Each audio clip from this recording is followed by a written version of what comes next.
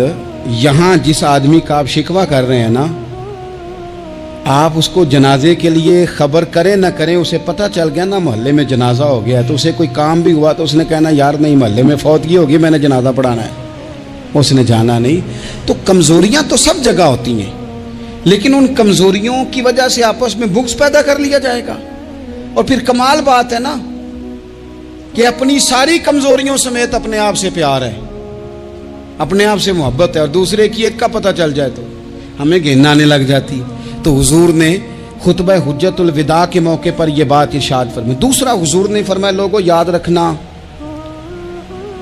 یہ خطبہ حجت الوداع میں نبی پاک نے فرمایا، یہ حضور خطبہ دے رہے ہیں، اور اس وقت دے رہے ہیں جب حضور صحابہ کو بتا چکے ہیں کہ یہ آخری ملاقات ہے، یہ دور دراز سے آئے ہیں، ان کو بتایا ہے کہ یہ میری تمہاری جو مجلس ہے، جو محفل ہے، جو تم سے بات ہو رہی ہے، یہ آخری ہے۔ محبوب فرمانے لگے لوگوں یاد رکھنا قیامت قائم ہوگی۔ ان جملوں کا حسن ملاحظہ کر لیں۔ فرمایا قیامت قائم ہوگی، تم اپنے رب سے ملاقات کرو گے، اور فرمایا تمہارا رب تم سے تمہارے اعمال کے بارے میں پوچھے گا۔ یہ خطبہ حجت الوداع میں کریم نے فرمایا۔ صبح تم اٹھے، کیا عمل کیا، اللہ پوچھے گا۔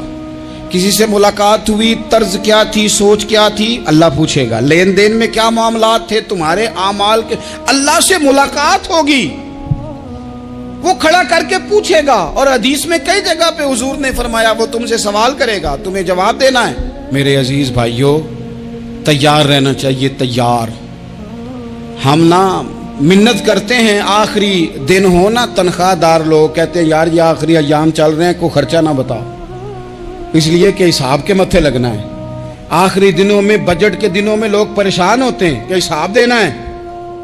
جب رب سے ملاقات کریں گے اور وہ حساب مانگے گا، کتنا مشکل کام ہے۔ اور ایک مقام پہ حضور نے فرمایا جس سے اللہ نے حساب مانگا وہ تو الجھ گیا، دعا کرو وہ حساب مانگے ہی نہ، بے حساب ہی بخشش فرما دے۔ نبی پاک صلی اللہ تعالیٰ علیہ وآلہ وسلم نے ارشاد فرمایا اسی خطبہ حجت الوداع میں، حضور فرمانے لگے سن لو، میں نے تم تک اللہ تعالیٰ کا پیغام پہنچا دیا ہے۔ اب جس شخص کے پاس امانت رکھی ہو اس پر لازم ہے کہ وہ امانت اس تک پہنچا دے جو اس کا مالک ہے۔ ہم بہت سارے لوگ ایسے ہوتے ہیں، ہمارے پاس امانتیں ہوتی ہیں، کچھ بھی نہ ہو تو کچھ لوگوں کے راز کی امانت ہوتی ہے، کچھ بھی نہ ہو تو کچھ لوگوں کی باتیں ہم تک پہنچ جاتی ہیں، وہ راز ہوتا ہے، وہ امانت ہوتی ہے۔ مجلس کی گفتگو بھی امانت ہے، لیکن ہم امانتوں کا خیال نہیں کرتے، خیانت ہو جاتی ہے۔ بہت محتاط ہو کر اپنی زندگی میں امانتوں کا خیال کیا جائے۔ یا ایھا الذین آمنوا لا تخونوا اللہ والرسول وتخونوا اماناتکم وانتم تعلمون۔ اللہ فرماتے ہیں ایمان والو، نہ رب سے خیانت کرنا، نہ رب کے رسول سے خیانت کرنا، نہ آپس میں ایک دوسرے سے خیانت کرنا، جانتے بوجھتے ہوئے یہ کام نہ کرنا۔ وانتم تعلمون، جانتے ہو، تمہیں پتہ ہے۔ کبھی بھی بددیانتی کا مظاہرہ نہ کریں اپنی زندگی میں، کبھی بھی۔ اور یہ بھی یاد رکھ لیں، بچوں کو کیا پتا کہ ہمارا ابا حلال لا رہا ہے کہ حرام لا رہا ہے، آپ لا رہے ہیں نا، تو وہ تو بیچارے بھولے پن میں کھا رہے ہیں، تو حساب آپ نے دینا ہے۔ جنہ لی تو پاپ کمائے ہن کتھے نہیں ہو تیرے کر دے، بلا نا۔ تو بچوں کا تو یہ معاملہ ہے بھائی، اللہ ماشاءاللہ کہ وہ وقت پہ ہی، شادی کے 10-15 دن کے بعد ہی ان کو پیغام مل جاتا ہے کہ اگر ہمارا علیحدہ گھر ہو تو میں مرضی سے سجاؤں، تو میں مرضی سے سواروں، تو میرا کوئی مطلب اپنا سلسلہ ہو، تو بڑے ٹائم پہ ساری باتیں شروع ہو جاتی ہیں، وہ تو معاملہ ہی بالکل اور ہے۔ تو بالکل کسی بھی امانت میں کبھی بھی خیانت کرنے کی کوشش نہ کریں، اور یاد رکھیں مال حرام جہاں آتا ہے وہاں بڑی تباہی آتی ہے، جہاں لوگ بددیانت ہو جاتے ہیں وہاں معاملات بڑے خراب ہو جاتے ہیں۔ اللہ تبارک و تعالیٰ دیانتداری کی توفیق عطا فرمائے۔ حضور نے خطبہ حجت الوداع کے موقع پر فرمایا میں نے آج جاہلیت کے سارے سود ختم کر دیے۔ نبی پاک میدان عرفات میں کھڑے ہو کے فرمانے لگے جس بندے نے بھی کسی سے پیسے لیے ہیں وہ اصل رقم دے گا, زائد نہیں دے گا. حضور کے بڑے قریبی تھے ایک, فرمایا انہوں نے بھی کچھ لوگوں سے پیسے لیے ہوئے, چونکہ وہ سب لوگ کرتے تھے, حرام ہی نہیں تھا. فرمایا میں ان کو بھی حکم دیتا ہوں کہ یہ اصل رقم وصول کریں گے, کسی سے ایک پائی بھی زیادہ وصول نہ کریں گے. نبی پاک صلی اللہ تعالی علیہ وسلم نے خطبہ حجۃ الوداع میں ایک باریک بات حضور نے بھی, یہ آپ نے ضرور سمجھنی ہے, بالخصوص جو لوگ تھوڑا دین پر عمل کر رہے ہیں, جن کا لبادہ مذہبی ہو گیا, جنہیں لوگ حضرت صاحب, قاری صاحب, علامہ صاحب, مفتی صاحب, حاجی صاحب, بزرگوں کہہ کے بلاتے ہیں, وہ اس پر توجہ کریں. میرے نبی پاک صلی اللہ علیہ وسلم نے خطبہ حجۃ الوداع کے موقع پہ ارشاد فرمایا, لوگوں شیطان اب مایوس ہو گیا ہے, وہ تم سے بتوں کی پوجا نہیں کرا سکے گا, ہاں وہ تمہیں چھوٹے چھوٹے گناہوں میں مبتلا کرے گا, وہ تم سے چھوٹے چھوٹے عیب کرائے گا, تم سمجھو گے یہ تو غلطی کوئی نہیں. فرمایا اس سے بچ کے رہنا. اب وہ مایوس ہو گیا, بتوں کی پوجا نہیں کرا سکتا, تمہیں اپنی پوجا نہیں کرا سکتا, لیکن چھوٹی چھوٹی غلطیاں. ایک مقام پہ فرمایا نا, چھوٹا گناہ ہونا تو مومن اسے پہاڑ سمجھتا ہے, اتنا بڑا ہو گیا, اور منافق کہتا ہے یہ تو کچھ بھی نہیں. تو اپنی زندگی کے اندر چھوٹی چھوٹی کوتاہیاں, حضرت سعدی فرمایا کرتے تھے, سیلاب اچانک نہیں آتے, پہلے چھوٹا سا سوراخ ہوتا ہے دریا کے کنارے, اسے بند نہ کیا جائے پھر بڑا ہو جاتا ہے, پھر وہ ٹائم آتا ہے کہ بند ٹوٹ جاتا ہے, بستیاں ڈوب جاتی ہیں. پہلے چھوٹا گناہ انسان کرتا ہے, چھوٹا, پھر اس سے آگے بڑھتا جاتا ہے اور بڑی بڑی غلطیاں ہوتی ہیں. اللہ تبارک و تعالی ہمیں رائی کے دانے کے برابر بھی غلطی کرنے سے محفوظ فرمائے. نبی پاک صلی اللہ تعالی علیہ وسلم نے اسی موقع پر ارشاد فرمایا, لوگوں اللہ سے ڈرتے رہنا, اور میں تمہیں عورتوں کے ساتھ بھلائی کی وصیت کرتا ہوں. فرمایا رب نے تمہیں اختیار دیا ہے, عورتیں تمہارے سپرد کی ہیں, ان سے اچھا سلوک کرنا. فرمایا اگر کبھی کوئی ان پر تمہیں سختی کرنی بھی پڑے تو اتنی کرنا جتنی ان کی غلطی ہو, ان سے درگزر کرنا, ان سے پیار کرنا. اسلام نے خاتون کو باقاعدہ حقوق دیے, باقاعدہ. صحیح بخاری میں حدیث ہے, یہ جو نوجوان ہیں, مطالعہ کرنے والے, پڑھنے سننے سمجھنے والے, یاد رکھا کریں ان چیزوں کو. حضرت بریرہ رضی اللہ تعالیٰ عنہ حضرت عائشہ صدیقہ کی کنیزہ ہیں. حضرت مغیث رضی اللہ تعالیٰ عنہ ایک صحابی ہیں, ان کی وہ اہلیہ ہیں, وہ اپنے خامد سے علیحدگی چاہتی تھی. ان کے خامد بڑی محبت کرتے تھے, علیحدہ ہونا نہیں چاہتے تھے, خاتون رہنا نہیں چاہتی تھی. انہوں نے بڑی سفارشیں کرائیں کہ میرا خامد, میری بیوی مجھ سے صلح کر لے, حالانکہ وہ خاتون کنیز ہیں, خادمہ ہیں, کوئی بڑے قبیلے سے بظاہر تعلق نہیں. بالآخر انہوں نے گزارش کی, سیدہ عائشہ صدیقہ رضی اللہ تعالیٰ عنہ سے کہا, کچھ اور ذرائع اختیار کیے.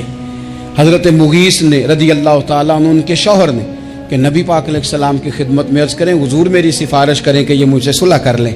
تو نبی پاک علیہ السلام نے حضرت بریرہ رضی اللہ تعالیٰ عنہ جو کنیزہ ہیں, خادمہ ہیں, ان کو بلا کے کہا تمہارا خامد صلح کرنا چاہتا ہے.